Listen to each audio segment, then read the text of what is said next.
통찰은 관찰에서 나오고 관찰은 관심에서 시작됩니다. 당신의 관심이 통찰로 이어지는 곳. 세상의 모든 지식 언더스탠딩. 최상욱 작가님 모셨습니다. 네, 모시죠. 안녕하세요. 네, 네. 모셔보겠습니다. 안녕하세요. 최상욱입니다. 네를 하지 말라고 그래가지고. 예. 음마 아파트는 안 되는 겁니까 그럼?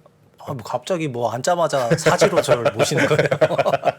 음마 재건축이 일단 건축심의를 통과를 했는데 네. 뭐 기본적으로는 좋은 소식이라고 생각을 합니다. 아, 네, 근데 한강맨션이랑 비슷하게 35층으로 받아놓고 설계 변경을 또 추진하는 것 같더라고요. 네.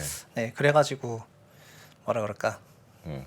역시 극한을 35 추구하는 거는 이제 35층으로 아니, 35층으로 받아놓고 도계위를 통과한 후에 네. 나중에 올리는 게 괜찮. 나중에 바꾸는 게 되면 돼요? 도계위는 뭐하러 있는 겁니까? 그것도 도계위에서 해줘야 돼요. 통과를 변경 설계안에 대해 가지고. 변경하는 거에 대해서. 네. 그러니까 변경하는 게 막 되면 처음 거 심사를 뭐하러 하냐고요. 사람이 살다 보면은 그 생각이 중간에 바뀔 때가 있지 않습니까? 그러니까 약간 이런 거 같아요. 그러니까 지금 지금까지 여기까지 진행됐는데 여기서 그럼 엎어? 네. 그러니까 그런 이천동 논리잖아요. 한강맨션도 네. 네. 그 35층으로 받았지만 오세훈 서울시장이 되면서 한강변 르네상스 다시 얘기했잖아요. 맞아요. 네. 그러면 우리도 다시 이렇게 추진하자 해서 변경 설계를 하고 있는 거죠. 네. 그 변경 안 하면 그대로 가는 거고. 그러니까 이 서울시 계획이 2030일 때는 못했는데 2040으로 되면서 착공 전에는 계속 바꿀 네, 이거 수는 최고 있다. 그렇죠. 네. 알겠습니다. 잘못했습니다. 네, 오늘은 하여튼 오늘은 근데 우리 최 작가님은 재건축의 시대가 아니다 이제 리모델링이다 이제 리모델링. 네. 오늘 리모델링에 대해서 집중적으로 연설을 해주신다고. 알겠습니다. 아니 그게 아니고 뉴스 한 개 갖고 왔는데 뉴스 한개 갖고 왔습니까? 네. 아니 무슨 재건축이 적합한 단지는 재건축을 하는 게 맞고 또 리모델링이 적합한 단지는 리모델링을 하는 게 맞지 그 모든 케이스에 맞는 정답은 없다 이렇게 없다. 생각을 합니다. 네. 알겠습니다. 예, 오늘 갖고 오신 뉴스는 네, 일단 화면을 보여드리고 싶은데요. 예.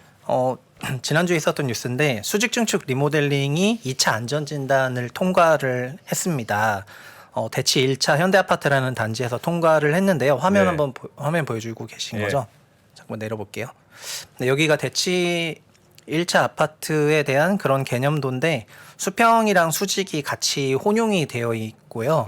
그래서 일반적으로 보면은 되게 그냥 일반적인 뉴스다 이렇게 생각하실 수가 있는데 네. 이게 왜 좀 특별하냐면은 지금 현재 대부분의 아파트는 그 기초가 말뚝 기초라 그래가지고 파일 형태로 거의 99%가 파일 기초로 되어 있고요. 예. 아주 소수의 아파트들만 바닥이 평평한 매트 기초로 되어 있거든요. 네. 그래서 지난번에 송파 성지라고 해서 매트 기초로 되어 있는 아파트에 대한 수직 중축에 대해서 2차 안전성 검토는 난 적이 있는데 예. 아파트 씬에서는 파일은 날 수가 없다. 파일 기초로 되어 있는 99%의 일반적인 아파트는 수직 중축 리모델링이 좀 잘 안 되는 것 같다. 네, 건설기술연구원에서 국토안전관리원에서 뭐 너무 통과를 안 해준다. 이런 논란이 있었거든요. 매트 기초와 파일 기초 그 차이를 좀 살려. 네, 그럴까봐 제가 갖고 왔습니다. 네. 화면 한 번만 보여드릴게요.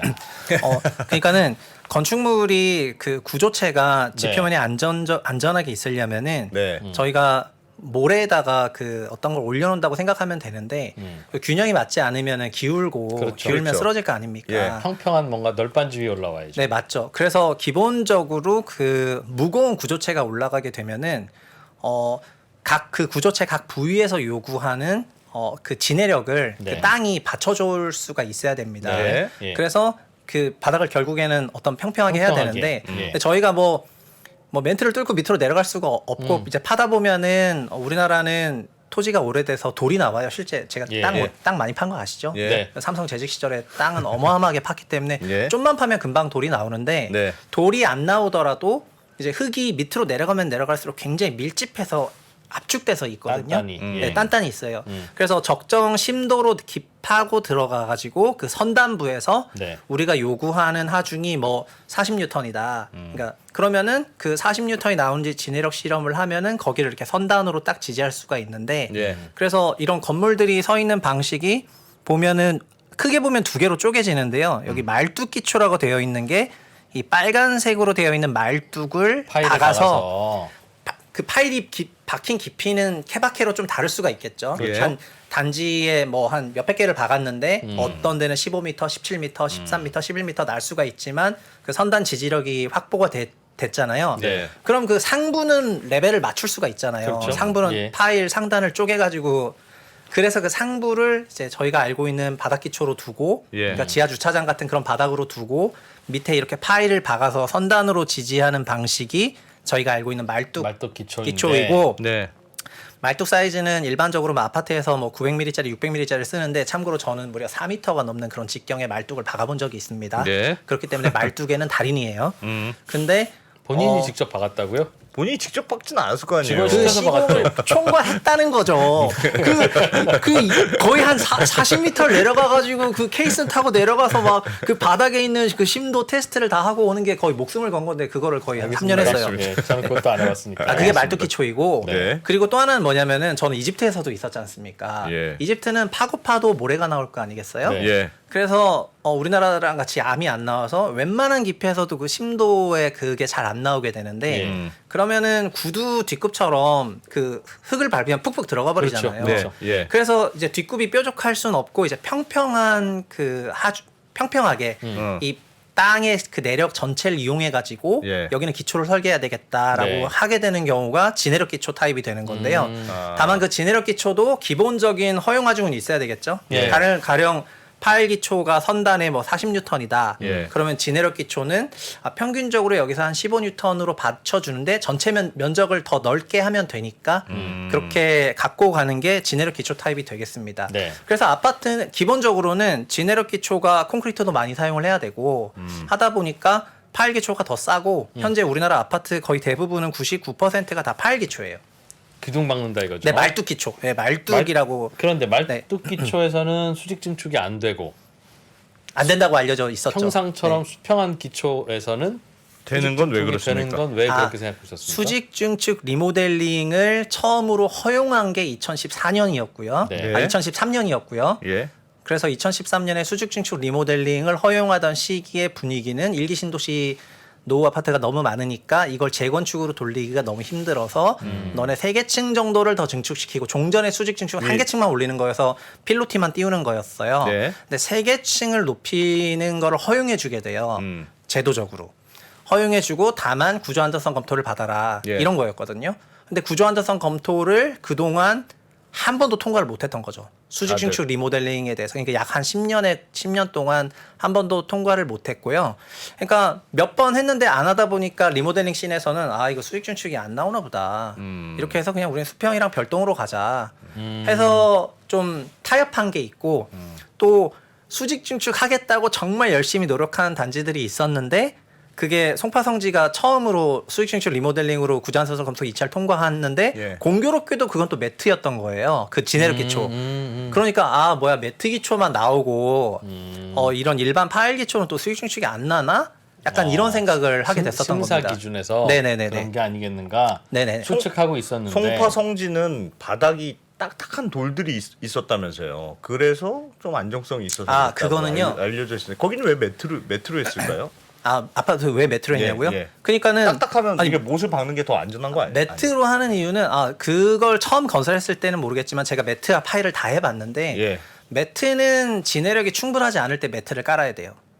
진해력이 만약에 충분하다면은 매트를 깔 필요가 없죠. 그냥 네. 파일 박아서 하는 게 훨씬 쉬운데. 네. 그러니까 선단에서 그러니까 이만큼 예를 들면 우리나라는 평균적으로 한 지역마다 다르지만 십수 미터를 파면은 돌이 나와요. 네. 그러면 그 안반이 나오면 그 안반은 2억 년 이상 된 안반이어가지고 예. 엄청난 그 선단 지지력이 있겠죠. 예. 그 안반까지 딱 닿으면은 뭐 완전 안전하게 되는 거고 예. 잘 아시겠지만 잠실 롯데월드 타워도 40여 미터를 뚫고 가서 그 구조체 전체가 안반에 네. 그 진해력이 되어 있어요. 예. 제가 그만한 사이즈의 걸 파봤기 때문에 제 드리는 말씀입니다. 그러니까 네. 한 40m를 파면은 네. 거의 2억 년이 된 안반이 나와요. 예. 근데 예를 들면은 더 깊이 파야 된다거나 예를 들면 송도 같은 매립지여가지고 예. 더 깊이 파야 된다거나 그러니까 매립지니까 40m가 아니라 막 80m 막 100m 안반이 안 나오는 그런 라인이 되거나 예. 이러면은 그 타입을 바꿔야 되거든요. 선단이 아니라 더 긴 말뚝을 이쑤시개처럼 어마어마하게 촘촘하게 박아가지고 네. 이제 좀 우리가 마찰력을 이용해 보자. 예. 이게 이쑤시개도 박다 보면 느슨하게 막히지만은 네. 계속 밀집해서 박다 보면 그 다음 이쑤시개가 안 들어가잖아요. 예. 예. 그러면 그때가 이제 선단 지지력이 생겼다고 마찰력 네. 때문에 이쑤시개가 예. 안 들어가는 타이밍이 오는데 예. 그런 것처럼 처리할 때가 있고요. 아니면은 그러니까 그런 이유라면은 여기 파일을 박는 게 너무 좀 그럴 수가 있으니까 뭐 매트로 넓게 처리하는 게 좋다 이렇게 생각하면 매트로 처리할 수도 있습니다. 근데 송파성지를 처음에 건설할 때 어떤 토지 컨디션이어가지고 매트를 선택했는지 모르겠는데 예. 매트와 파일은 그냥 각각의 장점이 있고 매트가 좀 더 돈이 많이 들기도 합니다. 근데 이번에 매트가 그 통과한 이유가 뭐 매트여서 통과한 게 아니고요. 네. 그 저희가 건물을 짓게 되면은 그 이제 사이트 현장이 나오잖아요. 네. 그 단지를 그러니까 저희가 건축물이 있는 그 토지 지번이 있지 않습니까? 예. 그럼 지번을 넘어가서 공사할 수는 없으니까 그 안에서만 공사하게 되는데 옆에 건물이 있다 보면은 저희가 안을 이렇게 계속 파면 어떻게 되냐면 옆에 건물이 무너질 수가 있거든요. 예.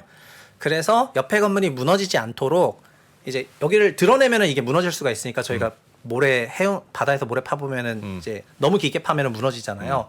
그래서 차수벽 같은 거를 설치를 해요. 예. 이제 차수벽을 이거 그림으로 그리고 싶은데 땅이 이렇게 있고 제가 여기를 팔 거예요. 네. 여기 옆에 건물이 서 있어요. 예. 제가 이걸 막 파면 얘가 이렇게 돼 버리거든요. 그렇죠. 예. 얘가 이렇게 서 있게 하려면은 이만큼 옆에 깊게 구조체로 예. 강력하게 벽을 심어줘야 돼요. 네. 네. 네, 그래서 얘가 이제 땅땅하게 버치면서 옆에 있는 벽이 건물이 그대로 유지할 수가 있게 이게 치마 방지용 여기 이제 그 차수벽을 설치하게 되는데요. 네. 송파성지는 그 차수벽을 본 구조체로 활용을 했어요.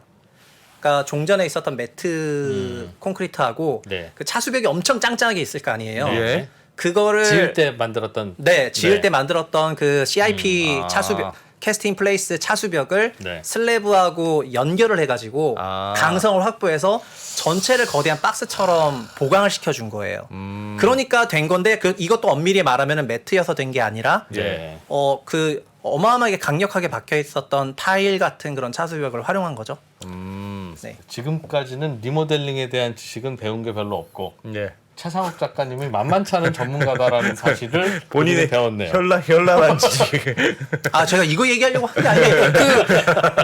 파일 기초랑 저기 매트 참. 기초를 물어보셔가지고 알겠습니다. 제가 갑자기 그건 대충 알겠습니다. 네, 이제 대충 아셨죠. 그러니까 네, 네. 매트 기초 이제 아실 필요가 없고 매트 예. 기초 아파트 거의 없습니다. 그리고 매트 기초 아파트를 하게 되면 지하 주차장 확보도 좀 불편하고 여러 가지가 많아요. 예. 근데 파일 기초 아파트들이 다 수익 증축을 좀 원했었는데 그동안 안 났었는데 예. 이번에 났다.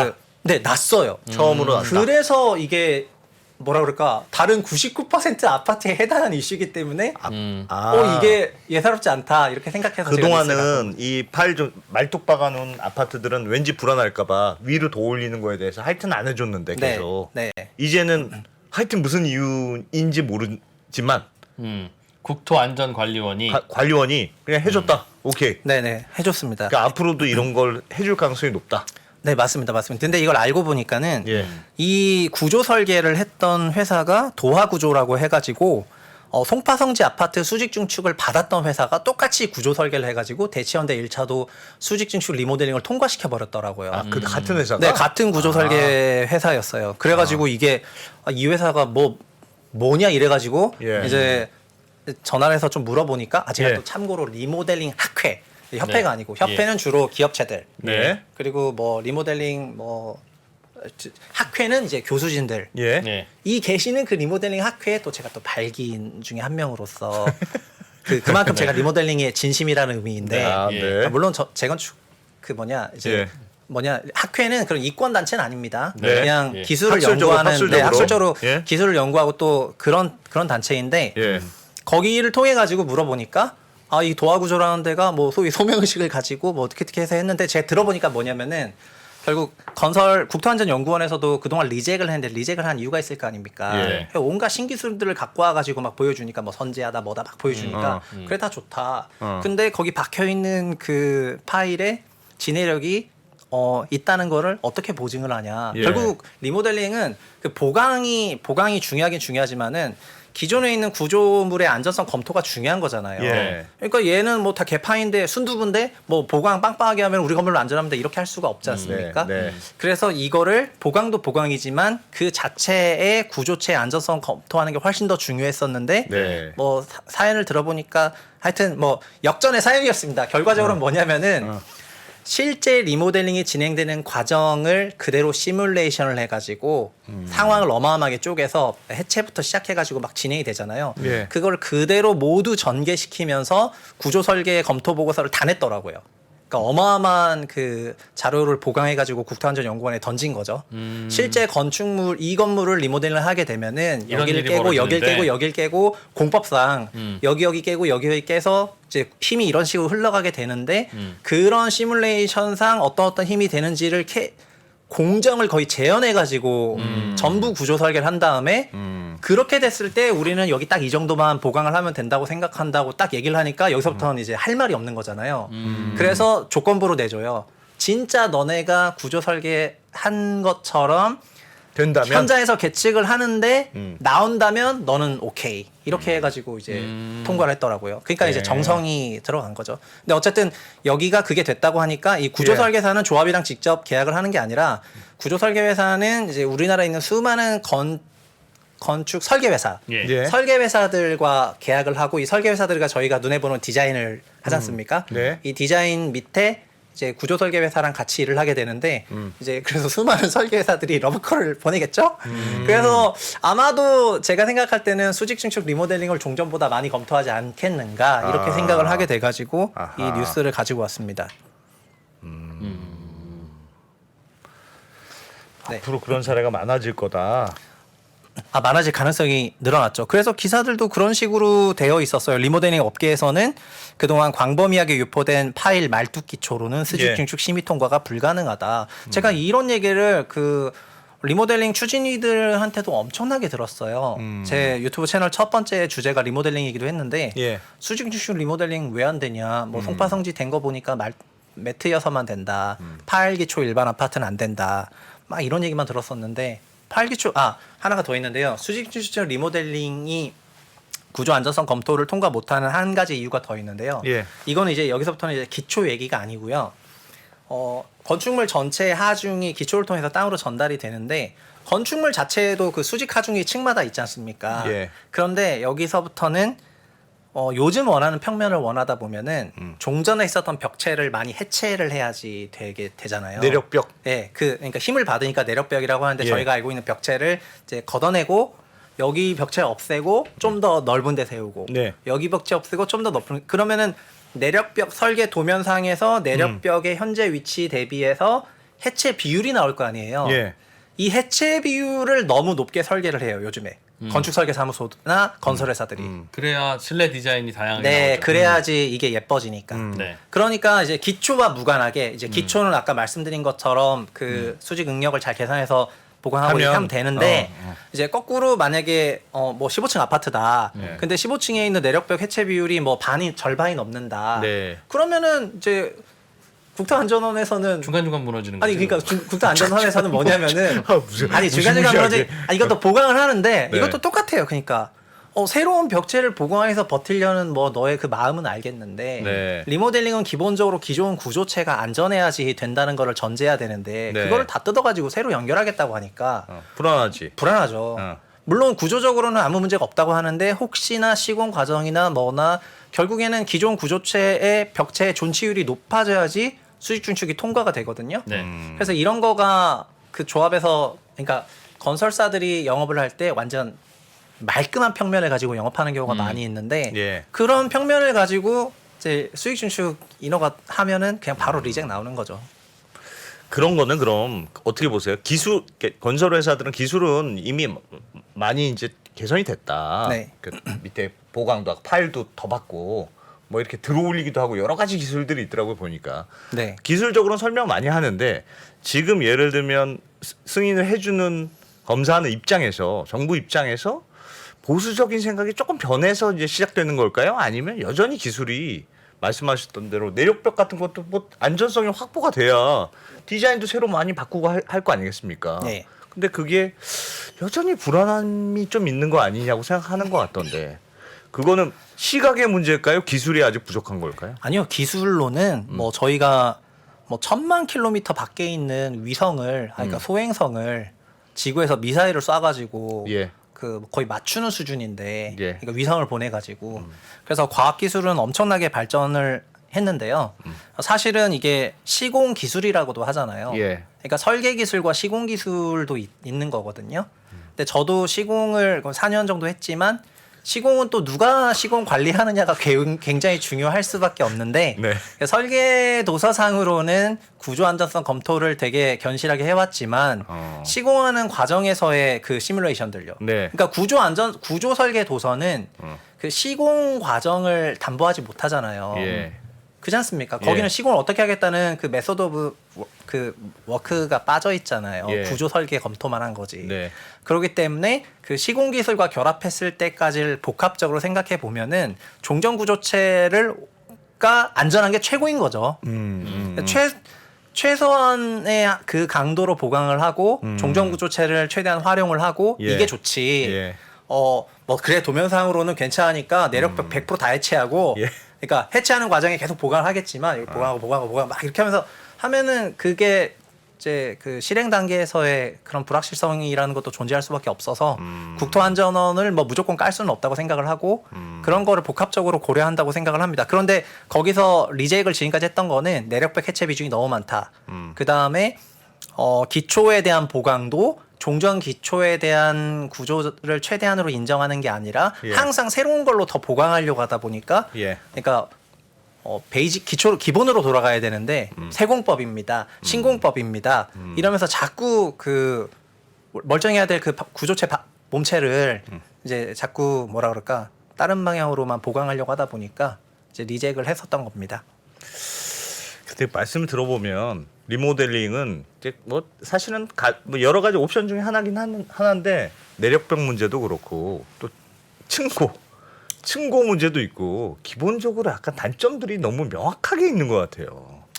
들어가는 사람들 입장에서 단점이 층고도 낮다고 그러고 단점 명확하죠. 설계도 네, 충분히 자유롭게 못하고. 네네네.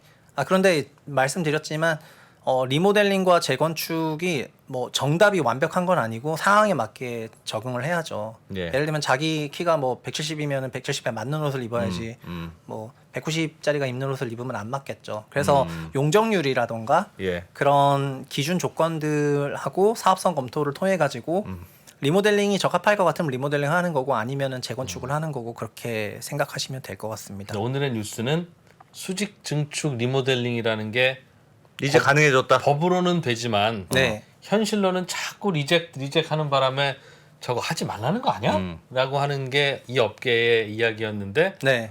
어라? 이것도 하라고 해주는 케이스가 생겼네? 네. 그러니 좀 더 지켜는 봐야겠으나 그래도 이 정도면 수직 증축 리모델링도 옵션으로 생각해보자. 현실성이 있는 옵션 중에 하나가 될지도 모르겠다. 네. 뜬 게 오늘의 네네. 뉴지네요. 네, 그런데 맞습니다. 근데 정비 사업은 그러니까 리모델링은 정비 사업이 아니고 원래는 네. 좀 대수선이었는데 네. 정비 사업은 재건축과 재개발이 이제 재정비 사업이잖아요. 그런데 2013년에 수직 증축을 통해서 세대수를 증가시키는 컨셉으로 리모델링을 접근했기 때문에 네. 리모델링도 갑자기 정비 사업의 논리로 바라보게 되기 시작하고 그래서 정비 사업은 일반 분양을 통한 수익으로 사업을 하는 그렇죠. 거기 때문에 소위 남의 돈으로 하는 사업인데 예. 그래서 그동안 우리나라에 있었던 그 타인 일반 분양 자금을 통해서 소위 무임승차 할 수 네. 있었던 예. 그 정비사업 모델로 리모델링을 바라보니까 그걸 재건축 입장에서는 수익성이 낮네 이렇게 생각을 하는 거고 2013년 전까지는 리모델링이라는 게 건축물 대수선의 연장이었기 때문에 수익성과 무관하게 건축물 노후도를 그 개선시키는 방향에서 진행이 됐거든요. 예. 그래서 리모델링이 재건축을 완전 부정하는 게 아니라 리모델링을 한 번 하고 재건축을 했을 때 더 그 건축물의 그 수명이 더 길어지는 효과가 있다 보니까 그래서 그냥 재건축 기간이 집중되는 거를 리모델링을 통해서 어느 정도 극복을 할 수가 있게 되는 거죠. 그래서 했었는데 14년도에 그냥 13년도에 세대수가 너무 필요하니까 리모델링 하자 이렇게 수직 증축 도입하면서 좀 꼬이기 시작했던 거 아닌가 그렇게 요약할 수 있을 것 같습니다. 그동안은 워낙 재건축을 좋아하니까 싹 밀고 새로 줘. 그래서 가능하면 좀 고쳐 쓰지라고 어. 하는 컨셉이 리모델링인데 네. 리모델링을 하려고 보면 돈도 비슷하게 들어. 시간도 비슷하게 들어. 네. 만들고 나면 만족도는 떨어져. 이걸 왜 해? 근데 하는 네. 이유는 네. 재건축은 하지 말고 리모델링을 하면 용적률을 더 줄게 네. 라고 하는 건데 그럼 재건축에도 용적률을 더 주면 어차피 지어진 아파트가 빽빽해지는 건 똑같은데 굳이 왜 우리 사회가 재건축을 안 하고 리모델링을 해야 리모델링 되냐? 쪽으로 미냐? 네. 이것 이렇게 복잡하고 하고 나서도 내력벽을 허내 못 허내 뭐 그러는 걸 그래서 규정만 좀 바꾸면 되는 일인데 아예. 좀 친환경적이거나 그런 건 있습니까? 리모델링이요? 예. 재건축처럼 완전 멸실을 하지 않기 때문에 그러니까 소위 재활용되는 부분이 존재하죠. 예. 리모델링에서는. 예. 재건축은 어마어마한 철거 관련한 그런 이제 폐기물들이 양산되게 되어 있고 예. 리모델링도 폐기물이 나오지만 재건축 대비해서는 덜 나오잖아요. 예, 그런 부분에서는 좀 그런 면에서는 장점이 있죠. 근데 어차피 새로 지으면 무조건 나와야 되는 거라서 예. 용 빼는 재주는 없는 거죠. 철거해야 되니까요. 네. 많은 분들께 여쭤보면 됩니다. 뭐라고요? 특히 이제 저 주부님들께 예. 지금 남편을 고쳐서 쓰시겠습니까? 아니면 그냥 바꿔보시겠습니까? 고치는 건 참 어렵구나. 그 봐요. 아파트도 마찬가지입니다. 네. 알겠습니다. 네. 다음 뉴스 얘기할까요? 다음 다음 뉴스 뉴스? 아주. 야 이거 더하면 위험하겠다. 아, 네. 네. 재밌습니다. 야, 네. 이런 두 거 어디서 두 번째 했습니까? 뉴스인데요. 네. 그러니까 올해 9월달에 그 인덕원 자이 SK 뷰라는 아파트 단지가 이제 분양을 했습니다. 예. 9월달에 이게 얼마 네, 얼마 전에 얼마 안 됐습니다. 얼마 안 됐고 그리고 여기가 2,300세대 이제 그 재개발 사업이었는데 네. 일반 분양이 899세대 정도 나왔었거든요. 네. 그래서 그러니까 화면 잠깐 보시면은 이제 홈페이지도 되게 잘 돼 있어가지고 저렇게 생긴 단지입니다. 여기가 이제 공급을 했는데요. 멋지네요. 예. 네, 조감도 어마어마하게 요즘 예쁘게 잘 나오니까요. 아, 예. 네. 근데 이 단지가 보시면은 899세대 중에서 일반 분양 899세대를 했는데 공급한 거 중에서 제일 많은 평수는 전용 면적 49제곱미터. 이게 예. 몇 평이냐면 아파트 한 사람이 21평 정도 나오거든요. 네. 예. 저희는 보통 25평 아파트라고 알고 있지만 25평보다 좀 더 작은 투베이 성격의 아파트라고 생각하시면 되고 이걸 제일 네. 많이 공급을 했습니다. 네. 근데 분양 경쟁률이 어느 정도 나왔었냐면은 참고로 조합원은 59랑 84제곱미터로 넓은 평을 이제 가져갔죠. 가져가셨고. 네, 조합원은 네. 넓은 평을 가져갔고 일부는 이제 49제곱미터로 위주로 분양을 했습니다. 네. 49제곱미터 평면 이렇게 투베이 타입으로 되어 있는 아파트인데 좀 심플하네요. 네. 네. 저도 49제곱미터에 좀 살았었기 때문에 뭐 신혼이 거주하기에는 문제는 없어요. 예, 예. 그리고 경쟁률을 보시면은 9월에 청약 접수 결과 발표를 했고 보시면은 경쟁률이 49 타입이 25대 1 나왔고 그러네요. 네. 아래도 25대 1 나오고 예. 그다음 밑에 있는 59 막 이렇게 가면 57대 46대 1 나와서 평균 거의 40대 1이 나왔었거든요. 네. 이거 어마어마하게 이제 청약이 성공을 했는데 네. 이게 이번 10월 25일 날이니까 내일인가요? 오늘인가요? 내일이 10월 25일이죠. 네. 내일 줍줍 청약을 다시 합니다. 이 중에 몇 퍼센트냐면은 899세대 중에 56%인 508세대가 계약을 안 한 거예요? 네, 계약을 안 했어요. 청약 통장은 쓰고 그렇죠. 그러니까 여기 투기과열지구 분야이니까 이제 10년 안 되는 건데 그럼 저기가 분양가 상한제가 적용이 안 됐습니까? 분상제는 아시겠지만 서울시 한강벨트 따라서 만 일부 되어 있어요. 네네네. 아. 그래서 투과 지역이라고 해서 다 분상제는 아닙니다. 그러면 저게 분양가가 그리 매력 있는 분양가는 아니었겠네요. 분양가가 높아서 그런 거예요? 원래 비싸게 나온 거예요? 그게 아니지. 주택 가격이 조정을 받으면서 그렇지. 처음에 50대 1, 뭐 40대 1 네. 경쟁률이 그쵸? 나왔다는 건 그러니까 어떤 분양가에 대한 아무런 규제가 없는 곳이었다는 거죠. 네. 이런 데는 그 투기과열지구나 청약조정지역은 고분양가 심사 기준을 받죠. 그래서 주택도시보증공사가 분양 가격을 심의를 하죠. 그러니까 완전히 규제가 없진 않고 주변- 분상제는 원가 방식 분야제잖아요. 네, 네. 분양 방식이잖아요. 근데 여기는 원가 방식은 아니고 주변 시세를 고려한 고분양가 심사 기준에 또 이걸 좀 완화해 줬거든요, 올해. 그래서 평당 분양가를 좀 높게 받을 수가 있었던 거죠. 그래서 분양가를 보시면은 네. 이게 49제곱미터에 대한 평균 분양 금액이 5억 7천만 원 정도 되고 네. 이게 21평이라고 하니까 저희가 체감이 잘 안 되니까 밑에 25평을 갖고 와봤는데 네. 25평에 대한 분양 가격이 한 7억 5천 정도 되는 거예요. 그래서 25평 7억 5천이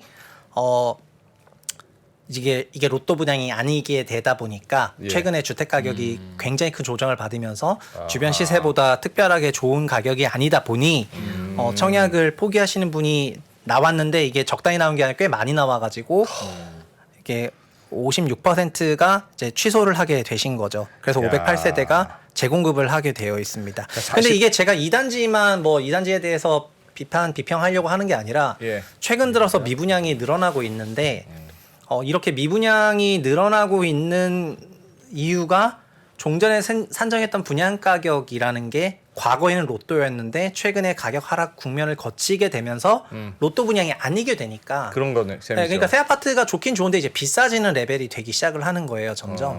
그러니까 자연스럽게 청약을 받으려는 그런 심리가 줄어들게 되고 이게 위축이 되고 있는데 이런 것들이 최근에 결국에는 다 PF 이슈로까지 다 확대가 되는 거여 가지고 그 분양할 때는 가격 네. 차이가 어느 정도 났었어요? 처음에 그러니까 분양할 때는 경쟁률이 높았다는 건 그래도 메리트가 있다고 생각했다는 뜻이잖아요. 네. 그때는 가격 차이가 얼마나 났습니까? 시세하고 분양가하고. 저는 이제 그 당시 분양을 할 때도 예. 그게 비싸다는 말들이 많았었는데 예. 9월이니까요. 저는 서울 그러니까 지금 수도권 조정장은 6월부터 이제 거의 이제 시작이 됐는데 네. 9월에도 어느 정도 가격이 좀 비싸다는 그런 말들은 있었지만 그럼에도 불구하고 막 이제 너무 비싸다 뭐 이렇다기보다는 그래 뭐 신축이고 주변에 있는 기축 아파트는 2010년 초반인데 얘는 2025년 정도에 준공이 되니까 예. 그래서 신축 아파트가 갖고 있는 장점들이 있어서 어느 정도 리저너블하다 이렇게 생각을 했었던 것 같은데 이게 네. 부동산 시장이 막 한 달 한 달 사이로 급변을 하잖아요. 네. 한 달 한 달 사이로 막 급변을 하다 보니까 이제 지금은 확연하게 뭐 싸다 이런 생각이 들지 않는 상황이 된 것 같고 그리고 지금 미래를 좀 더 부정적으로 보시는 분이 더 많아지다 보니까 예. 계약 파기하신 분이 조금 나오지 않았나 이렇게 생각이 됩니다. 최근의 부동산 분위기를 보여줄 수 있는 장면이다. 네, 그래서 이거 화면 한 번만 더 보여주시면 네. 미분양 예. 관련해서인데 이게 미분양이라는 게 요즘에 그러니까 제가 2011년부터 애널리스트 생활을 했고 2011년에 애널리스트를 할 때 이때 미착공 PF 리스크나 미분양 관련해서 리스크가 엄청나게 많았었거든요. 예. 예. 근데 지금 그때 조금 초입으로 흘러가는 것 같은 느낌을 저는 좀 많이 받고 있어요. 그러니까 이 당시에도 이게 지금 미분양이 작년 11월을 기점으로 14,000호를 저점으로 이제 33,000까지 올라왔는데 8월 데이터고 아마 9월 데이터가 나오면 더 많이 늘어나지 않았을까 이렇게 생각을 하고 있는데 네. 미분양이 보통 4만 세대를 넘어가기 시작하면은 조금 리스크하다고 보기 시작하거든요. 예. 전국으로 4만 세대. 네, 전국으로 예. 4만 세대 넘어가면은 약간 위험하다 이렇게 생각하고 있는데 지금 경색되는 속도가 매우 빠르다고 이제 여러 기사들을 통해서도 접하시고 뭐 레고랜드발 PF 사건이 있긴 했지만 그거는 이제 뭐 지방채 이슈로 넘어가더라도 일반 분양에서도 분양을 담보할 수 없는 환경이 되다 보니까 예. 이거 내가 분양하면은 자칫 안 될 수도 있겠는데 이런 생각을 하게 되면은 그 프로젝트는 분양을 못 하게 되거든요. 그렇죠. 그러면은 그 땅을 고가로 매입한 시행사들은 계속해서 이자를 내야 되는 이런 문제가 발생을 하면서 이게 미착공 관련한 프로젝트 파이낸싱이 되는 거죠. 예. 그래서 이게 11년도 자료인데 지금 이게 좀 더 심화되면 어떤 식으로 되냐면은 제가 애널리스트 처음 들어오고 나서 회사마다 우발 채무를 조사를 해봤을 때 당시 LIG 투자증권이었지 않습니까? 제가 또 지금은 이 사라졌지만 진짜 옛날 예. 네, 근데 회사마다 보면 GS건설도 어마어마한 그런 미착공 PF가 있었고요. 그리고 대림사업도 있었고 대우건설도 있었고 예. 현대건설도 미착공 PF가 있었고 이 중에 맨 아래쪽에 있는 용인성복 힐스테이트 1차 뭐 이런 거는 어마어마하게 준공이 됐죠. 예. 네, 근데 저런 이런 PF 사업지들이 시장 침체기를 맞물리게 되면은 다 미착공으로 이제 전환하게 되고 네. 아니면 공사 진행 중에 원가 올라가면서 그러니까 뭐 분양 계약을 포기하거나 등등 이런 이슈가 나와서 공사는 해야 되다 보니까 그러니까 분양 대금은 많이 안 들어오는데 공사는 해야 되니까 현금 지출이 많아서 소위 흑자 도산하는 경우도 많이 생기게 되거든요. 예. 그래서 최근 들어서 중견 매출액이 1,000억 정도 되는 중견 건설사들 부도 얘기들도 나오고 미분양 나오고 PF 좀 얼어붙고 하는 걸 보면은 08년에서 2011년에 있었던 일들이 서서히 약간 재림이 되는 것 같은 그런 흐름이기도 해서 약간 좀 우려가 조금 있는 것 같습니다. 지금 시장에. 정부에서 뭐 PF 대책을 뭐 내놓겠다 그런 네. 발표도 좀 있긴 있었잖아요. 네, 미분양 얘기 꼭 집어가지고 얘기하던데. 네네. 지금 미분양이라는 게 그러니까 경쟁률 30대를 나왔던 단지도 이렇게 미계약을 할 정도로 투심이 얼어붙었다는 거니까. 예. 그러니까 굉장히 얼어붙을 수도 있다는 거를 의미하고 있는 거라서 지금 현재는 미분양 통계가 막 위험 수준까지는 아니어도 경색되는 걸 보면은 예. 꽤 올라갈 것 같다는 거잖아요. 그러니까 그런 대책이 나온 것 같긴 한데 근데 근본적으로 예. 그러니까 이런 상황이 된 거는 분양 가격이 이제는 주택 가격 조정폭이 크다 보니까 분양 가격이 높아지면서 발생하는 거기 때문에 네. 이게 시장 상황을 구조적으로 돌리기는 어렵다고 생각하는 게 맞죠. 어느 정도 그 연착륙을 시키기 위한 노력의 연장선이라고 저도 생각은 하고 있지만 네, 리스크는 당분간은 좀 확대 국면이지 않을까 이렇게 좀 우려의 목소리를 전달하겠습니다. 야, 예전에 미분양 아파트 막 일산에 미분양 아파트 많이 나고 막 이럴 때 진짜 파격적인 조건으로 들어오기만 하세요. 애프터 리빙? 뭐 애프터 리빙 하고 막 그런 거 있었잖아요. 네, 그래서 2011년에 이게 너무 심각해지니까 예. 우리나라 경제가 경착륙을 할까봐 13년에 박근혜 정부에서 완화책을 썼는데 그때 미분양 아파트 매입하면 5년 동안 양도세 100% 감면 이런 게 있었거든요. 네, 네. 그래서 지금의 그런 미분양 아파트들도 언젠가는 이제 상당한 완화책의 그 대상이 될 수도 있기는 해서 예. 이제 뭐 미분양 난다고 뭐 외면하고 이런 게 아니라 계속해서 부동산 정책이라든가 보완 정책 이런 것들은 팔로우업을 해야 되는데요. 네. 지금은 이제 위기의 뭐 정점을 향해서 간다기보다는 그런 이런 위기가 약간 시작되는 그런 국면인 것도 같아서 조금 우려스럽습니다. 당분간 이런 싸한 분위기는 계속될 것 같다는 건데 그 당분간이 얼마나 얼마나 된 되느냐? 기간이냐에 따라서 네. 이제 상승을 자꾸 예측하시는 분들은 석 달? 잠깐 정부 대책 나온다니까 이제 끝났다 뭘. 그런 거고 야. 만만찮아라고 하는 분들은 뭐 3년을 보시는 분들도 있고 뭐. 미분양이 좀 부동산 시장 볼 때 미분양이 좀 심각하긴 한 것 같아요. 미분양이 많이 나왔다는 건 그렇죠. 그 원래 한참 아파트 경기 좋으면 네. 분양을 할 수 있는 시골 외곽 땅들에다 다 아파트 지어놓고 분양은 짓고 할 수 있는 게 아니니까 네. 그냥 그림만 갖다 놓으면 분양할 수 있잖아요. 네. 그러니까 너도나도 분양하다가 누군가 꽃이 피었습니다. 그때 움직이면 죽는 거 아닙니까? 당연히 꺾이기 시작하면 죽는 거죠. 그래서 언제 어떤 거품이든 외곽은 항상 문제인데 예. 서울은 미분양 없잖아요. 서울은 아직 네. 서울도- 모자라는 거 아닙니까? 여전히 공급이. 통계상으로는 미분양이 서울도 등장을 했죠. 계속해서 재분양하는 데가 있으니까요. 예. 분상제를 받지 않았는데 주도보 기준으로 분양한 단지들 중에서 시세 대비 너무 높은 단지들은 서울도 미분양이 나왔고요. 예. 그러니까 빵건에서 이제는 서울도 그 몇백, 그러니까 200 숫자 정확하지 않은데 예. 200 단위로 이제 미분양이 올라오긴 했습니다. 네. 여기 나와 있죠. 네. 그 서울 610호 정도 올라왔죠. 서울 역시. 그러니까 없는 건 아니에요 이제. 그리고 아마도 둔촌주공이 머지않아서 분양을 하게 될 거잖아요. 네. 그리고 둔촌주공 분양가는 올라간 공사 원가를 반영해서 예. 올라가겠죠. 네, 뭐 3,300 레벨이 아니라 뭐 3,900이 될 수도 있고 4,000이 될 예. 수도 있고 뭐 그렇게 된다고 생각을 하는데 그렇게 되면은 문제가 특별 공급도 사라지긴 하고 25평 기준으로도 만약에 평당 3,900이면은 9억 원 넘어버려 가지고 특공이 사라져요. 예. 그래서 특공 사라지고 이제 올 일반 분양이 되게 되는데 네. 그렇게 그 가격이라고 해도 지금 그게 싸다 이렇게 생각하는 사람도 있을 거고 일각에서는 지금은 이제 싸 보이지만은 뭐 이런 시장 추세가 이어진다면은 저 가격도 어차피 중동 대출이 안 나오는 가격이니까 예. 뭐 녹록지 않겠다 이렇게 생각하는 사람도 있을 건데 결국은 결과는 그 뚜껑 까보면 아는 거지 않습니까? 그래서 아마 둔주 분양과 청약 관련한 그런 게 아마 분양 시장에 거의 약간 분기점이 아닐까 이렇게 생각합니다. 아하. 그때 가봐요. 분양 언제쯤입니까? 둔촌주 내년 이제 내년? 분양가 내년 심의를 하고 하죠. 있으니까 예. 네, 분양가 심의하고 있어서 내년 봄에 거의 하겠죠? 머지않아서 나올 거니까요. 예. 그리고 둔주는 분양 받으면 조금 지나면 거의 입주잖아요. 네, 네, 네. 그렇죠. 약 걸립니까? 사실상 후분양. 돈을 많이 준비해야 돼. 그렇죠. 네. 돈도 많이 좀 준비해야 되고. 대출이 아예 안 나옵니까? 중도금 대출은 안 나오죠. 그러니까 아마 일반 분양의 현금 흐름 계획을 좀 다르게 할 수도 있겠다는 생각이 조금 드네요. 말씀하면서 느껴본 건데. 10억이 분양가면 4천이면 34평 기준으로 13억 2천만 원. 13억이고 25평 기준으로 하면 10억인데. 네, 25평 10억이고요. 근데 그 돈이 캐시로 있어야 된다는 겁니까? 계약금 내고 중도금 내고 잔금 내게 되는데 그게 몇 퍼센트인지 아직 일부는 안 했기 때문에 잘 모르겠는데 그러나- 일정이 타이트하니까 이제 길게는 안 할 것 같고. 그렇겠죠, 당연히. 네, 그래서 뭐 20% 극단적으로 20% 계약금에 80% 잔금할 수도 있고요. 예. 그 입주 임박한 단지들이 보통 이런 식으로 하니까 그렇게 하기도 하고 아니면 뭐 20, 60 이렇게 할 수도 그러나 있고. 저러나 정하기 나름입니다. 그러나 저러나 대출 받아야 될 텐데 네. 대출은 그럼 LTV 40%에 DSR 보는 걸로 그렇게 주는 거죠? 예, 맞죠. 근데 15억을 넘지 않으니까 일단은 32% LTV 대출을 받으실 수가 있고 생초면은 6억까지 받으실 수가 있겠죠.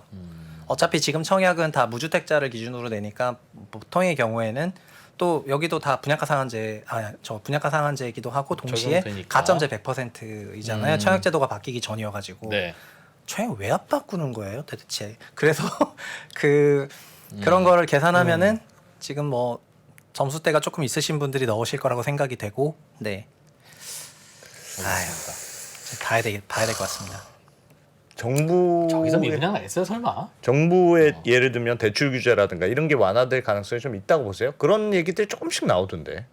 그러니까 지금 분위기가 그렇고 요즘 특히나 PF 뭐 레고랜드 문제까지 막 터지면서 미분양도 나고 막 그러면서 대출 규제를 좀 완화해줘야 지금은 되는 거 주도고랑 아니냐. 주공공 모두 전세 대출에 대해서 완화 정책을 발표를 했고요. 예. 1주택자 매입 자금에 대해 가지고 LTV 70으로 완화하는 게 공약인데 아직 시행을 안 하고 있거든요. 그래서 그러니까 상황이 위급하면 위급할수록 대책도 드라마틱하게 나오게 되는데 네. 지금은 위험해진다 뭐 이런 거지 죽었다 이게 아니어가지고 그래서 아직 그 위기 대응 방안에서 생각하시는 것 같고 추경호 경제부총리가 마이너스 10%까지는 연착륙이라고 좀 생각을 하고 있었는데 이번에 레고랜드 때문에 지방채 사건이랑 ABCP 문제가 좀 생겨가지고 예. 부랴부랴 이렇게 대응책을 좀 내신 것 같고 부동산에 대해서도 이제 차제 점검하겠지만 뭐 2011년 같은 그런 뭐 한국이 매우 리스키해진 것 같다 아직 이런 정도의 진단까지는 아직 안 나온 것 같아가지고 대책도 그에 수반돼 가지고 나온다면 뭐 아직은 엄청 완화적인 게 나오진 않을 것 같고 여기서 굉장히 원장관님은 여기서도 소신 발언을 하고 계셔가지고 여기서 한참 낮아져야 된다 이렇게 소신 발언을 하고 계시기 때문에 네. 비추가 주목되는 상황입니다. 알겠습니다. 왜요? 뭐 보고 원희룡 장관님 우리 저 3프로 TV에 네, 한번 어제 보셨잖아요. 나오셨잖아요. 예. 그죠? 정확한 가격 레벨을 얼마까지 떨어져야 된다. 참 좋은 분인데. 정확하게 말씀해 주셨는데. 인간적으로 참 좋은 분인데. 네. 정치가 뭔지. 예. 잘 들었습니다. 네. 재밌네요. 야, 오늘의 미분양. 주제는 다양하네. 최상욱 작가님은 어. 건설회사 굴지 건설회사 어. 엔지니어였다. 내가 얼마나 전문성이 많은가를 심지어 내가 파일도 다 박아봤고 깨알같이 자랑하는. 그리고 2021년에는 애널리스트였고 심지어 여러 증권사에도 내가 있었다. 네. 다 내가 경험을 그러니 다 봤다. 나한테 물어봐. 아니 그건 아닌데 왜 이러세요? 왜 언더스탠딩이 아무나 오십니까? 그래 맞아요. 네. 최상욱자가 요즘 아주 주가가 높습니다. 사람이 그 인생이 수수하게 살아서 그렇지. 네. 우리 함부로 이렇게 발표하는 분이 아닙니다. 리모델링 무슨 학회 회원이기도 하시죠? 리모델링 학회가 얼마 전에 발족을 했습니다. 네. 그래서 리모델링이 협회까지만 있어서 너무 업체들의 의견이 좀 많이 반영이 예. 되는 식으로 리모델링이 되고 흐를까봐 있다. 네 그래서 학회가 있어야 이제 좀 제3자적인 시각에서 리모델링을 이제 그거 할 수가 있잖아요. 네. 그래가지고 또 리모델링이 좀 많아져야 되는 그런 시기이기도 한 것 같아가지고 네. 그렇게 학회가 발족이 됐는데 저도 조금 발기인으로 그게 그러니까 회원이 되시면 됩니다. 그 정회원 얼마 내시면 회원이 되실 수가 있는데 네. 뭐 차제 후원을 좀 하실래요?